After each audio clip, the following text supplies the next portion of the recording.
ସାହାରା ଇଣ୍ଡିଆରେ ନିବେଶ କରିଥିବା ଲୋକଙ୍କ ପାଇଁ ଆସିଛି ଭଲ ଖବର। ସାହାରା ଗ୍ରୁପର କୋଅପରେଟିଭ ସୋସାଇଟିରେ ଟଙ୍କା ଜମା କରିଥିବା ଲୋକଙ୍କୁ ଫେରାଇବା ପାଇଁ ଜମା ଅର୍ଥରୁ 5,000 କୋଟି ଟଙ୍କା ପ୍ରଦାନ କରିବାକୁ ସୁପ୍ରିମକୋର୍ଟ ସେବିକୁ ନିର୍ଦ୍ଦେଶ ଦେଇଛନ୍ତି। କେନ୍ଦ୍ର ସରକାରଙ୍କ ଆବେଦନ ଉପରେ ବିଚାର କରି ଜଷ୍ଟିସ ସୂର୍ଯ୍ୟକାନ୍ତ ଏବଂ ଜଷ୍ଟିସ ଜୟମାଲ୍ୟା ବାଗ୍ଚିଙ୍କ ଖଣ୍ଡପୀଠ ଶୁକ୍ରବାର ଏହି ନିର୍ଦ୍ଦେଶ ଦେଇଥିଲେ।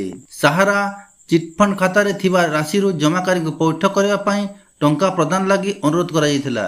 ଏହା ବ୍ୟତୀତ 2023ରେ ପ୍ରଦାନ କରାଯାଇଥିବା 5,000 କୋଟି ଟଙ୍କାକୁ ଆବଣ୍ଟନ କରିବାର ସମୟସୀମାକୁ 2025 ଡିସେମ୍ବର 31ରୁ 2026 ଡିସେମ୍ବର 31 ପର୍ଯ୍ୟନ୍ତ ବୃଦ୍ଧି କରାଯାଇଛି।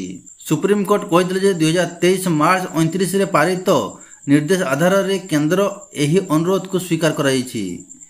5,000 କୋଟି ରାଶିକୁ ସେବି ସାହାରା ରିଫଣ୍ଡ ଖାତାରୁ କୋଅପରେଟିଭ ସୋସାଇଟି ସେଣ୍ଟ୍ରାଲ ରେଜିଷ୍ଟ୍ରାରଙ୍କ ଖାତାକୁ ସ୍ଥାନାନ୍ତର କରାଯାଉ। ଯାଞ୍ଚ ପ୍ରକୃତ ଜମାକାରୀକୁ ଏହି ଟଙ୍କା ଆବଣ୍ଟନ କରାଯିବ। ଖଣ୍ଡପୀଠ କହିଥିଲେ ଯେ ପୂର୍ବତନ ବିଚାରପତି ଆର୍ ସୁଭାଷ ରେଡ୍ଡୀଙ୍କ ତତ୍ତ୍ୱାବଧାନରେ ସପ୍ତାହେ ଭିତରେ ଏହି ରାଶି ସ୍ଥାନାନ୍ତରିତ କରାଯାଉ। 2023 ମାର୍ଚ୍ଚରେ ଦିଆଯାଇଥିବା ନିର୍ଦ୍ଦେଶ ପାଳନ ହେଉ।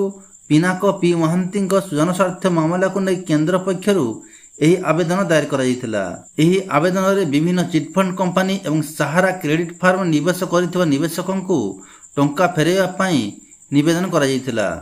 ଏପର୍ଯ୍ୟନ୍ତ ପ୍ରାୟ 5,034 କୋଟି ନିବେଶକ 1,13,504.124 କୋଟି ଟଙ୍କାର ଦାବି କଲେଣି।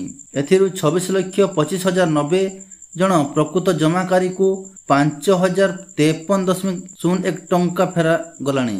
ଏହା ବ୍ୟତୀତ 13,34,994 ଜଣ ନିବେଶକ ନିର୍ଦ୍ଧାରିତ ୱେବ୍ ପୋର୍ଟାଲରେ ନିଜ ଦାବି ପଞ୍ଜୀକରଣ କରିଛନ୍ତି। ଏହାର ଯାଞ୍ଚ ପ୍ରକ୍ରିୟା ଜାରି ରହିଛି। ଏହିସବୁ ଦାବିରେ ପ୍ରାୟ 27,849.95 କୋଟି ଟଙ୍କା ଦାବି କରାଯାଇଛି।